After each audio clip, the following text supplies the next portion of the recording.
বরগুনায় গড়ে উঠেছে অসংখ্য ক্লিনিক এবং ডায়াগনস্টিক সেন্টার। বেশিরভাগেরই নেই অনুমোদন এবং দক্ষ টেকনিশিয়ান। যদিও আমলাতান্ত্রিক জটিলতা এবং ঘুষ বাণিজ্যের অভিযোগ ক্লিনিক মালিকদের, আর স্বাস্থ্য বিভাগের দাবি অনুমতি ছাড়াই সুযোগ নেই প্রতিষ্ঠান চালানোর।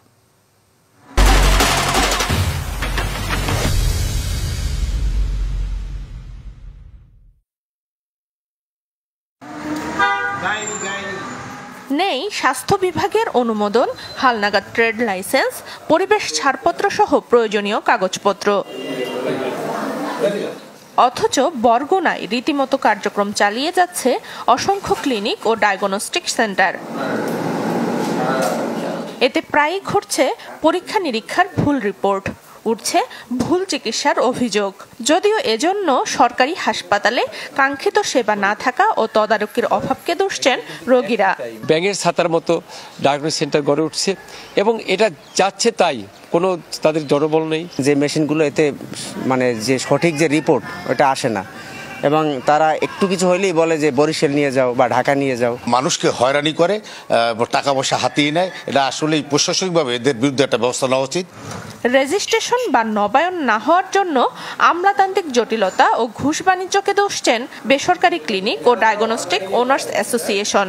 কাগজপত্র জমা দেওয়ার পরে যদি ওকে থাকে, সিভিল সার্জন আমাদেরকে ভিজিট করার পরে এটা তারা স্বাস্থ্য অধিদপ্তরে পাঠায় মোয়াখালী।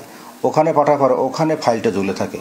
তা ওখানে তো আমরা অনেকেই যাইয়া যোগাযোগ করে ফাইলটা ছাড়াই আনতে পারি না। আইনে থেকে যে ডায়াগনস্টিক করার কথা সেটা হয়তো আমি আগেই বলেছি যে 100% করা সম্ভব না, বাট 2টা চেয়ার পরে একটা ওয়েটিং রুমে সেইটা আসলে ডায়াগনস্টিক সেন্টার হতে পারে না।